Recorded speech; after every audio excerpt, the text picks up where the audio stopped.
मेरी तमाम पाकिस्तानी कौम से अपील है, वीडियो स्किप ना कीजिएगा, वीडियो को पूरा देखिएगा। हो सकता है इस वीडियो को शेयर आगे लाजम कीजिएगा और कमेंट में आपने अपनी लाजम राय देनी है, क्या मैं गलत हूँ या सही हूँ। लो मेरे पाकिस्तानियों, कामरान मसीह जौन सा था वो मुसलमान हो गया। उसने कहा कि जब मैं आसमान की तरफ जा रहा था तो मैंने अल्लाह से वादा किया था अगर मैं ज़िंदा लौट गया तो मैं इस्लाम फ़ौरन कबूल कर लूँगा। वही हुआ जो सदियों से पाकिस्तानी मसीहियों के साथ हो रहा है। पाकिस्तानी मसीही किसी भी फील्ड में हो, किसी भी शोबे में हो, ये सवाल ज़रूर किया जाता है कि हमारे मज़हब को कबूल करो, अपनी आखिरत को और दुनिया को संवार लो। मैं सिर्फ ये सवाल करूँगा कि क्या पाकिस्तान का नाम बुलंद करने के लिए एक मसीही होना ज़रूरी है, मुस्लिम होना ज़रूरी है, या एक गैरतमंद जुर्रतमंद पाकिस्तानी होना ज़रूरी है? इसका ज़रूर जवाब दीजिएगा।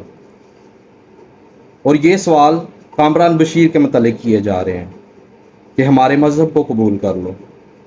खुदा का वास्ता है, कोई शोबा कोई फील्ड तो छोड़ दो, मज़हब कार्ड खेलना बंद कर दो और बहसीयत पाकिस्तान होने के नाते आप ये ज़रूर सोचिएगा, क्या ऐसा करना या ऐसा किसी को कहना ये गलत है या सही है? इसका ज़रूर जवाब दीजिएगा।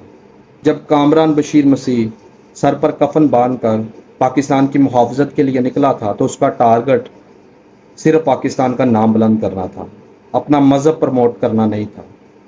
और उसने वो किया भी, उसने अपना नाम पीछे कर दिया और पाकिस्तान को आगे किया।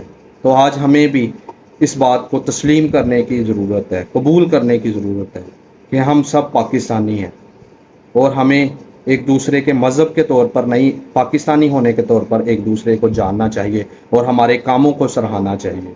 तो उसने जो काम किया है उसको सराहें, उसके मज़हब को ना छेड़ें, उसके मज़हब को ना देखें।